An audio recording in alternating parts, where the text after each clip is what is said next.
Hello guys, good evening. आज हम लोग टीजीटी, पीजीटी या अदर किसी लिटरेचर एग्जाम में आने वाले मोस्टली एंड है जो फेमस लाइन है शेक्सपियर के वर्क से उन्हें कवर करेंगे। जैसे fear is foul and foul is fair, fair is foul and foul is fair. ये लाइन यानी क्या है, जो थ्री विचेस का करेक्टर है मैकबेथ के अंदर, उसमें एक्ट 1 सीन 1 की लाइन है। ओके, एक्ट 1 सीन 1, ये एक्ट है और ये आपका वो सीन है। ओके, तो एक्ट 1 सीन 1 की लाइन है, जिसे थ्री विचेस यानी क्या इस लाइन को कहते हैं कि fair is foul and foul is fair. जो अच्छा होता है वही बुरा भी होता है। ओके, आप जरा सोचो कि fair is foul and foul is fair. अगर हम जानना चाहें कि इन लाइनों में फिगर ऑफ स्पीच क्या हो सकता है, figure of speech, figure of speech क्या हो सकता है, तो आप देखो fair is foul. Okay, fair का इंटोनिम्स दे रखा है फॉल, फॉल का इंटोनिम दे रखा है फेयर। इस प्रकार से अगर आप देखोगे तो सेंटेंस में आप कहोगे ऑक्सीमोरोन हो सकता है। बिल्कुल ऑक्सीमोरोन है, लेकिन इसके साथ साथ और भी हो सकता है। देखो ऐसा कोई जरूरी नहीं है एक सेंटेंस में एक से अधिक यानी क्या है फिगर ऑफ स्पीच नहीं हो सकती। देखो fair is fall and fall is fair, दोनों यानी क्या है रिवर्स ऑर्डर में है, तो इसे आप काइस्मस भी बोल सकते हैं। सेकंड लाइन देखेंगे, there is no art to find the mind's construction in the face. ये लाइन जो है ना डंकर, किंग डंकर कहता है, एक्ट 1 सीन 4 की लाइन है, जिसमें देयर इज नो आर्ट, क्या वो कह रहा है कि कोई आर्ट नहीं, ऐसी कोई ऐसी कला नहीं जो व्यक्ति के माइंड में क्या चल रहा है उसके चेहरे पर देखा जा सके। ओके, क्योंकि मैकबेथ ने उसके साथ धोखा किया। ओके, तो इसलिए वो कह रहा है कि जिस व्यक्ति पर इतना भरोसा किया उसने ही धोखा किया। क्या कोई ऐसी आर्ट नहीं, कोई ऐसी कला नहीं कि व्यक्ति के चेहरे पर उसके माइंड में चलने वाली प्रतिक्रियाओं को देखा जा सके। नेक्स्ट लाइन देखोगे, life is a tale told by an idiot, life is a tale told by an idiot full of sound and fury signifying nothing. ये मैकबेथ एक्ट 5 सीन 5 की लाइन है। अच्छा, इसमें भी क्या है, देखो लाइफ इज ए टेल, जिंदगी जो है ना वो क्या है, एक कहानी है। लाइफ इज ए टेल, जिंदगी एक कहानी है, और वो भी किस प्रकार की, देखो टोल्ड बाय एन इडियट, जो शायद किसी इडियट ने सुनाई हो। Full of sound and fury, कैसी है, full of sound and fury, जो पूरी यानी क्या है साउंड से, फ्यूरी से, क्रो से और इनसे भरी हुई है। सिग्निफाइंग नथिंग, और बिल्कुल बेकार है। ओके, अच्छा इसमें भी अगर आप फिगर ऑफ स्पीच जानना चाहो तो क्या है, देखो लाइफ इज अ टेल, जिंदगी क्या है, एक टेल है। ओके, जिंदगी एक, लाइफ को क्या मान लिया गया है, टेल। ओके, लाइफ को टेल मान लिया है, इसका मतलब क्या हुआ, आप कहोगे मेटाफर है। ओके, मेटाफर है। अच्छा, दूसरी बात जानने वाली, देखो sound and fury, sound and fury आप कहोगे ये एक यानी क्या है, ये किसी वर्क का टाइटल भी है, बताओगे किसका है, तो पीजीटी में एक राइटर लगा हुआ है William Faulkner. Okay, William Faulkner ने साउंड एंड फ्यूरी नाम का एक यानी क्या है नोवेल लिखा है, और वो टाइटल यहीं से गया हुआ है, मैकबेथ का टाइटल है। ये कभी कभी क्वेश्चन बन जाता है कि साउंड एंड फ्यूरी फॉकनर ने ये टाइटल कहाँ से लिया हुआ है, तो आप याद रखिए इसको। नेक्स्ट लाइन है, देखो there is a special providence in the fall of sparrow. Hamlet क्या कह रहा है, there is a special providence in the fall of sparrow. उसका मानना है कि इस संसार के अंदर, इस संसार के अंदर स्पैरो जानते हो, स्पैरो यानी कि एक छोटी चिड़िया होती है, एक छोटी सी चिड़िया के मरने में भी गॉड का हाथ होता है, यानी कि गॉड चाहेगा तो ही वो मरेगी। हमारे हाथ में कुछ भी नहीं है, सब कुछ यानी कि है गॉड के हाथ में। एक छोटी सी घटना होना भी गॉड के हाथ में है। To be or not to be, that is the question, to be or not to be, that is the question. ये बहुत फेमस लाइन है, और ये भी हैमलेट में आती है, एक्ट 3 सीन 1 की लाइन है, जिसका कभी कभी आपको मीनिंग पूछा जाता है कि to be or not to B का क्या मतलब है, to be or not to B का क्या मतलब है, तो इसका मतलब होता है टू लिव और टू डाई, टू लिव और टू।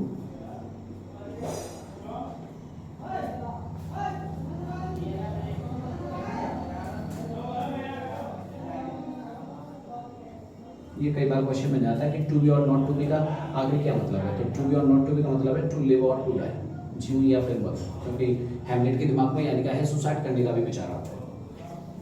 अगली लाइन है, there needs no ghost my lord come from the grave to tell us this. Hamlet देखो क्या कहता है वो, हेमलेट से होरेशियो कहता है कि देयर नीड्स नो घोस्ट, अरे भाई भूतों की कोई आवश्यकता नहीं है, my God come from the grave, कि वो ग्रेव से चल करके आए और इसके बारे में हमें बताएं, इसकी कोई ज़रूरत नहीं है। अच्छा होरेशियो जो था ना वो क्या करता, बड़ा क्लेवर व्यक्ति था, हेमलेट को आगे कर देता है कि भैया तुम जाओ, हेमलेट तुम खूब पढ़े लिखे हो, ओके, और तुम जाओ, तुम ही भूतों से बात कर सकते हो, ओके, और उसे आगे कर देता है। अच्छा नेक्स्ट लाइन है कि time is out of joint, समय जो है ना क्या है मेरे खिलाफ चल रहा है, time is out of joint, समय जो है ना मेरे विपरीत चल रहा है, ओकर जी inspired that ever I was not to write, लेकिन हेमलेट कहता है मेरा जन्म भी तो इसे सही करने के लिए ही हुआ है, ओके। तो ये भी हेमलेट की लाइन है, एक्ट 1 सीन 5 में लाइन आती है, brevity is the soul of wit, brevity is the soul of wit, ये पोलोनियस की लाइन है, एक्ट 2 सीन 2 में लाइन आती है, और इसका मतलब क्या है कि ब्रेविटी मतलब संक्षेप में, अपनी बातों को संक्षेप में कह देना ही एक बुद्धिमता है।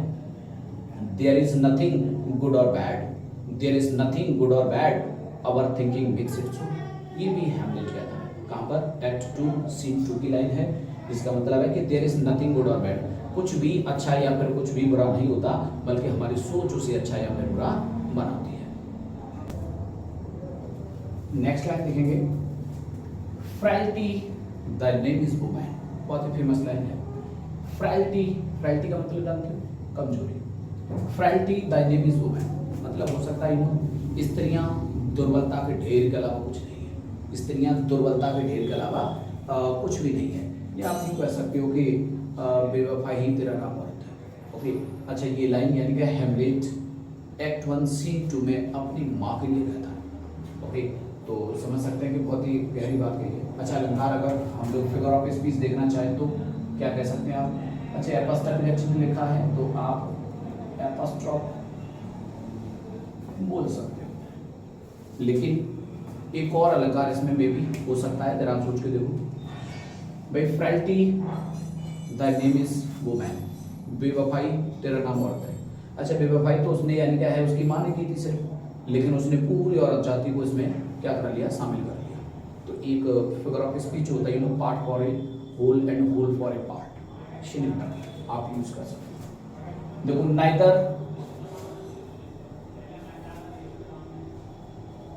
neither be a borrower nor a lender be, neither be a borrower nor a lender be, for loan oft loses both itself and friend, and borrowing dulls the age of husbandry। अच्छा ये line जो है ना, Polonius अपने बेटे लियार्टिस को जब वो बाहर पढ़ने के लिए भेजता है ना, तो उसे समझाता है कि भाई पैसे के लेन देन में ना किसी को पैसा लो ना किसी को दो, क्योंकि ऐसी सिचुएशन में क्या होता है ना, दोनों चले जाते हैं, फ्रेंड भी चला जाता है और पैसा भी। नेक्स्ट लाइन है, friends Romans countryman lend me your ears, मित्रों रोमन वासियों देशवासियों लैंड मी योर ईयर्स, मेरी बात सुनो, ओके मेरी बात सुनो, आई कम टू बरी सीजर, मैं यहाँ सीजर को दफन करने आया हूँ, नॉट टू प्रेज हिम, मैं उसकी तारीफ करने नहीं आया, okay. The evil that man do live after them, और इंसान जो बुराई करता है ना, वो बुराई उसके मरने के बाद भी रहती है, लोग बोलते हैं उसके बुरे कर्मों को या अच्छे कर्मों को याद रखते हैं। ये क्या है ना, ये लाइन एंटनी की है, और आप कहोगे एंटनी जो उसमें एक स्पीच देता है उसकी स्पीच की लाइन है, ओके, तो स्पीच की लाइन आती है।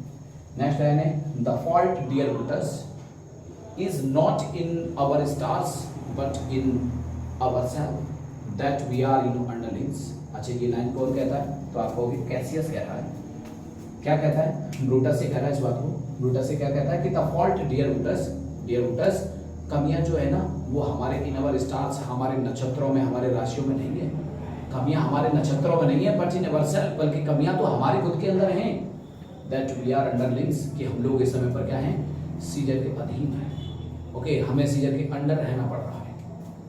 Here is much to do with hate but more with love, ये कौन कहता है, रोमियो, ओके, ये बात रोमियो कहता है। जब आपको मालूम है उसका जो कजिन था ना बेनवॉलियो, जो उसका कजिन था, तो कजिन और टिबेट में झगड़ा हो जाता है, तो झगड़े होने के बाद से यानी क्या होता है, जब झगड़ा होता है तो दोनों में झगड़ा हो जाता है, लेकिन रोमियो नहीं चाहता, क्योंकि उसे मालूम था जब झगड़ा हो गया तो फिर जूलियट को पाना मुश्किल हो जाएगा, इसीलिए वो क्या है, मना कर रहा है, क्या कह रहा है कि here okay, here is much to do with hate. हाँ, घृणा से पेश आना है, बहुत कुछ घृणा से करना है, लेकिन क्या कहता है फिर आगे, okay, but more with love, लेकिन जितना काम घृणा से लेना है ना, उससे कहीं ज्यादा काम तो प्यार से लेना है, क्योंकि उसे तो जूलियट चाहिए थी। नेक्स्ट है व्हाट इज इन नेम। अरे भाई, नाम में क्या रखा है? What is in name that which we call a rose by any other name would smell as sweet. ये लाइन कौन कहती है? जूलियट। जूलियट कहती है कि नाम में क्या रखा है। ओके, अच्छा ये क्यों कह पता है? क्योंकि रोमियो और जूलियट दोनों एक ऐसे परिवार से थे जो दोनों एक दूसरे के विरोधी थे। मॉन्टेन परिवार से है आपका रोमियो और कैपुलेट फैमिली से है क्या? जूलियट। ओके, दोनों परिवार एक दूसरे के दुश्मन थे, लेकिन हुआ क्या कि रोमियो और जूलियट दोनों प्यार के मामले में पड़ जाती हैं और उसके बाद से जूलियट यानी क्या है उसे शादी कर लेती है, और तो क्या कहती है कि ये नेम तो वो कभी भी त्याग देगी, ये नेम तो वो कभी भी बदल देगी, इस नाम में आखिर क्या रखा है? Okay, that which we call a rose. जैसा कि हम जानते हैं कि रोज को आप अगर किसी गुलाब को अगर आप किसी अन्य नाम से पुकारोगे ना, तो भी वह उतनी ही सुगंध देगा, उसकी सुगंध चेंज कम नहीं होगी। Okay, I have suffered with those that I saw suffer. ये लाइन आप जानते हो, इनोसेंट बोली वाली मरिंडा कहती है, क्योंकि उसने आप कह सकते हो like I have suffered with, मुझे यानी क्या है कष्ट होता है, विद दोज दैट, उन लोगों को से यानी क्या है दैट आई शॉ सफर, जिन लोगों को वो कष्ट में देखती है, तो उन लोगों को कष्ट में देख करके मुझे भी क्या होता है? दुख होता है। मरिंडा कहती है, एक्ट 1 सीन 1 की लाइन है, the real action is in virtue. Okay, the real action is in virtue than in vengeance. Prospero कहता है, प्रॉस्पेरो एक्ट 5 सीन 5 की लाइन है, जिसमें क्या कह रहा है कि the real action is virtue. अरे भाई, सही काम तो क्या है? किसी को माफ कर देने में है। वेंजेंस कहते हैं लोग बदला लेना, बदला लेने में नहीं है।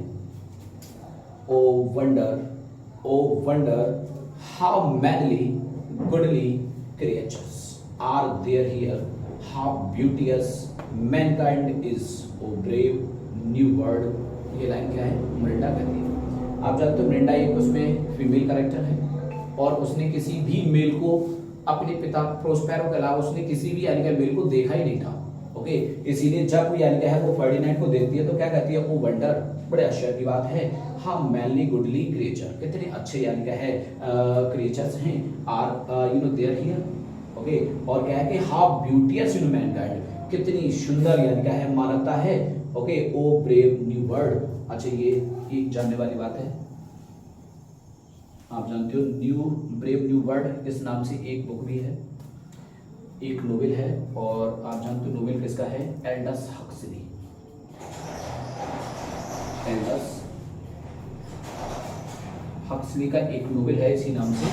कभी कभी ये पूछ लिया जाता है, ये क्वेश्चन बनता है कि brave new world, okay, Aldous Huxley का एक नोवेल है, इसका टाइटल शेक्सपियर के किस वर्क से लिया गया है? तो याद रखेंगे टेम्पेस्ट में ये लाइन आती है, love sought is good, love sought is good but given unsought is better. Okay, love sought क्या है? अच्छा होता है, लेकिन अनशॉट जो है ना वो उससे भी अच्छा होता है। यानी कि आपको प्यार में शॉट किया गया है, आपको यानी कि तलाशा गया, ये अच्छी बात है, लेकिन ना तलाशा गया तो और भी अच्छी बात है। अच्छा, यहाँ पर देखो द रियल, ये एक वर्ड जो है छूट गया, इसे थोड़ा सा ध्यान देंगे।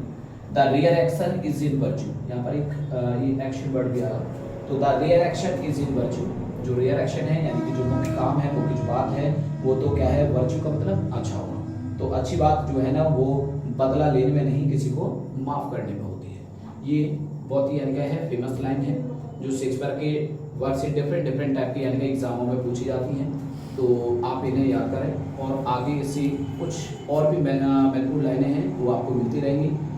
इन्हें आप देखें, चैनल को शेयर करें, सब्सक्राइब कर लें, ओके, वीडियो को लाइक करें, इससे आपको यानी क्या है और भी अच्छी से अच्छी यानी क्या है क्वेश्चंस जो आपके एग्जाम के लिए बहुत एग्जाम के पॉइंट ऑफ व्यू से बहुत इंपॉर्टेंट हो सकते हैं वो आपको मिलते रहेंगे।